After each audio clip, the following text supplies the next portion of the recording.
specialize in two different things that you've seen this year. How do you prepare for that? Do you kind of double up, or? Well, they both got the ability to make plays with their feet and obviously throw the football. They run heavier with one guy than the other, but they both can break containment, and we just have to do a good job of staying in our coverage and keeping our eyes on our people. This is the third game you've had against a team with a quarterback who will run. Are you guys more and more comfortable with it, you think? Well, I think as time goes on, it helps to play a similar style offense. So there should be some carryover within 3 out of the first 4 weeks being fairly similar. Similar again. Yeah, the next 3 weeks, fairly similar. Last week Southern Cal was more of a pro-style team, and we won't face another one of those teams until Stanford probably. Right. Did you see more progress from that first game Nevada to Ohio State? I mean, Ohio State guy had the one long run, but it seemed like you contained him fairly well. There was progress. I think early on in the season we're trying to get continuity defensively with kind of playing the same guys and who's fitting where, and because there is some new moving parts, we're trying to get the best 11 on the field in every personnel group. And the more they play together, the more they're going to get more comfortable out there. Do you foresee Forbes and Jefferson starting again this game after doing so well against Ohio State? Well, it just depends on what we're going to do defensively. They will definitely both play.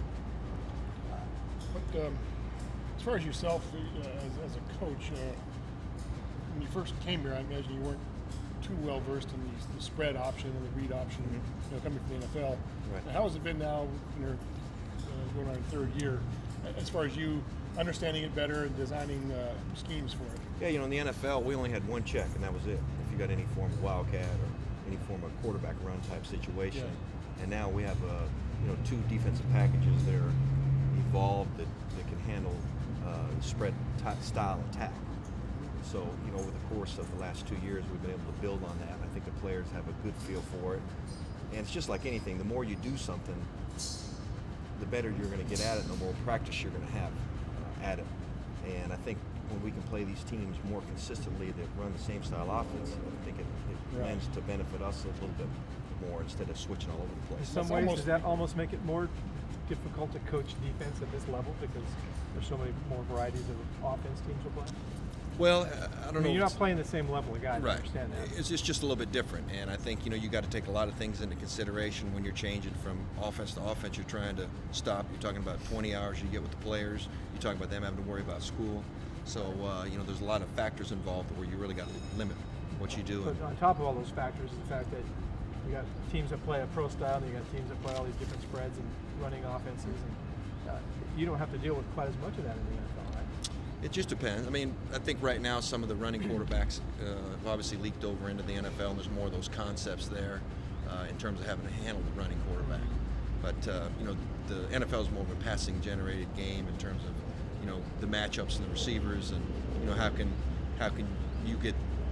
a team get their best player on your worst player? It's more of a matchup type. And plus, haven't they been traditionally afraid to have a running quarterback, figuring that at that level he's going to get killed sooner or later? Because of the speed of the game and the amount of the violent hits. And of course, that didn't happen until you were long gone. They didn't really start kind of leaking in until you were already back Michael here. Vick. I mean, I coached against Michael Vick in 2004, who was a guy that moved around quite a little bit. Of course, Donovan McNabb was a guy that moved around a lot. So you had to deal with it somewhat, but it was more from a rush standpoint than it was the quarterback potentially pulling the ball and running it with some form of an option, as opposed to just getting out of the pocket on a scramble or a waggle type play. And on the college level now, aren't the spread offenses almost becoming the ones you see more often than anything else? Yeah, it's obviously, over half our schedule is going to be some form of spread offense, and we identify them as, spread drop back offense or spread with the quarterback potentially run offense. And some of them are heavy one way, some are heavy the other way, and some of them are 50-50. So. And with Arizona, are they kind of 50-50 because either quarterback can do either thing? Yes. They're up tempo. They want to get a lot of plays. They want to score points in the first half.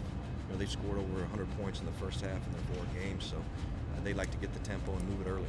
One of the things that Steve Williams said at the press conference the other day was that they're very deceptive. There's a play where it looks for all the world like a run, and it winds up being a pass.